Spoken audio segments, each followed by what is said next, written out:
birthday to sa akong lolo. Tapos nangadto mi sa akong magpapa ug akong ate dito sa kuan sa sentro. Tapos nadyo possibility pagabin ani kay birthday god mga around 10 naman yata to ay kami nang uli. Tapos akong igagaw abi na mo nakabantay ra siya sa iro. Tapos siya kasi ang gadala po sa flashlight. Tapos akong ate ang gigamit na mo iharap ang cellphone. Tapos ang mama ug papa sunod ra sa video.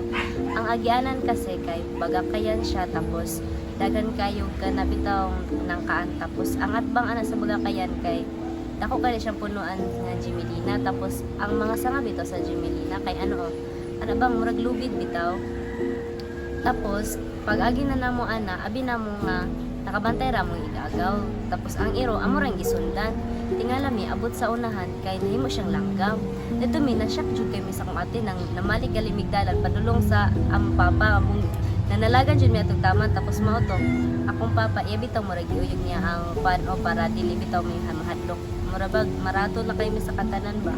So kay narato naman kay mi mao to giuyog ni papa ang nangkaan. So mao to para dili ra mi asin mahadlok. Dalitso na lang mi paulit bitaw murag wala ra murag nothing happens to kay. Tapos pagkaugma ato gidalan ni papa og martini ug lansang. Tapos iyang gidukdukan tong paano iyang gidukdukan tong nangka. Tapos para paano kini sumpa daw to na mabalik.